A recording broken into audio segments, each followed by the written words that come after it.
Brett Wilkins is a writer for Collective 20 and Common Dreams. He's also a board member of Ethics and Technology and has been alongside of producing content for ethics and tech from very early on. Brett, I'll pass the mic over to you. Thank you, Vahid, and condolences to Norm. I knew you guys were kind of close, or very close, I hear. And what you said about Martin Luther King really resonates. MLK spoke of the evil triplets of militarism, materialism, and racism. These are three central tenets of U.S. imperialism, and there would be no U.S. imperialism, at least not from the middle of the 20th century until the present day, without big tech. Any honest discussion about the history of Silicon Valley must acknowledge that its birth and growth were and still are intimately tied to the military-industrial complex. That perilous and profitable partnership between government, military, and big business that President Dwight Eisenhower famously warned us about in his farewell address 60 years ago, just a couple months ago. And after presiding, of course, over 8 years of the unprecedented growth of the military-industrial complex. But in fact, it was one of the first startups, Fairchild Semiconductor, which was founded in San Jose in 1957. 2 years later, invented the world's first practicable integrated circuit, is widely regarded as the original Valley startup. And not only were Fairchild's chips using computer technology, they were also a key to military tech during the Cold War. The first transistors that they marketed were sold to IBM for use in computers aboard B-70 bombers.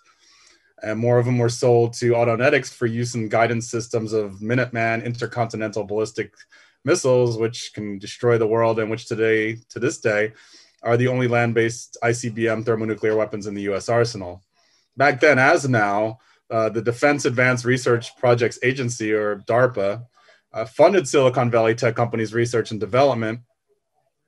DARPA was originally created during the Eisenhower administration in response to the Soviet Union's launch of the Sputnik satellite. And in addition to sci-fi sounding experiments in robotic exoskeletons, flying submarines, cyborg insects, and mind control prosthetics, DARPA also played a key role in research and development of ballistic missile defense, nuclear test detection, the militarization of outer space, and lots of other military applications. They also developed the world's first satellite positioning system for the military, which is the precursor of today's global positioning system, which we know as the GPS. DARPA also brought us, in whole or in part, civilian staples such as computer networking, which we now know as the internet, and graphical user interfaces and information tech. In the 60s and 70s, the Pentagon poured billions upon billions of dollars into early tech companies, while also funding universities, including MIT and right here in the Valley, Stanford, to grow the minds which would fuel the military-industrial complex further. And throughout the following decades, the role of the military-industrial complex in Silicon Valley and tech companies not only endured, it's expanded. There exists today an insidious and intentional interplay between the military-industrial complex and big tech, a conflation that's reached such a critical junction that there are now those who call it the military Google industrial complex, and not without very good reason. Many of you may now know that Google Earth, for example, many of you might not know, that Google Earth is the result of a CIA-backed startup that Google actually bought and renamed Google Earth. Google also bought Waze, which was, started as an Israeli military project. Google also runs its own spy satellite along with the US government. The company gets the high resolution images the company keeps the low resolution images, and the government gets the best ones for itself and whatever nefarious purposes that they put them to. It's not just Google, of course, as the battle between Amazon and Microsoft over the Jedi contract demonstrates. And no, that's not something out of a Star Wars movie or a reference to the Defense Innovations Unit recent quest for a real-life Death Star, which the Pentagon estimated would cost $193 quintillion, just slightly more than the military budget requested by Joe Biden. The real-life Jedi is a cloud computing endeavor of epic proportions and involves the relocation of millions of servers. Let's take a brief look at one of Microsoft's other recent products, the HoloLens 2 interactive goggles. Microsoft touts HoloLens 2 as a tool for education and training in medicine and manufacturing. However, the company also has signed a nearly $500 million contract with the US military to develop the tech for use on the battlefield. And with US troops active in dozens of countries around the world and actively bombing or attacking at least half a dozen of them right now, despite President Joe Biden's so-called withdrawal from Afghanistan, there are plenty of battlefields and plenty of profits to go around. If there's a silver lining to all this, it's that the tech workers themselves are standing up and saying no more. Microsoft employees protested the company's Pentagon partnership with HoloLens. They said that, quote, "We did not sign up to develop these weapons and we demand a say in how our work is used." And our own founder, ethics and tech founder, Vahid Razavi, one of the problems that he had working at Amazon AWS was that he objected to the company's use applications of their technology for military uses.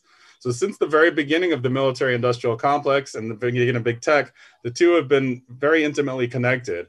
And the way that we get through this is, by demanding that it stop, and that by workers in these companies stand up and speak out like Vahi did, like the Google employees and the Amazon employees did during the JEDI contract and more. And so I feel hopeful that in the future that there'll be more of this activism, and that it will lead to a reevaluation. Although I'm under no illusions that the big tech and the military will always be interconnected. And thank you so much, Vahid, for having me again, and thank you everyone for being here.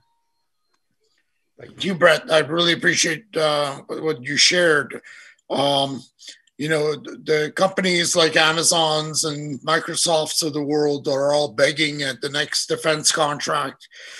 These are large contracts, tens of billions of dollars that are being awarded. And you don't associate the guy who brings you milk with having same as a company that's working on weapons that are autonomous, that could potentially kill, that is developing computer systems for them. And you wouldn't think that the guy who's delivering you milk is in the same business. But this day and age, monopolies such as Amazon own various segments of the economy, and they're unchallenged. In the most corrupt bidding system is the U.S. government contracts. And that's why they can't ever complete an audit of the Department of Defense. They tried in 2018 and they failed. It's just such a cluster F that they can't come to the bottom of it as to where expenditures really go and how corrupt the system is.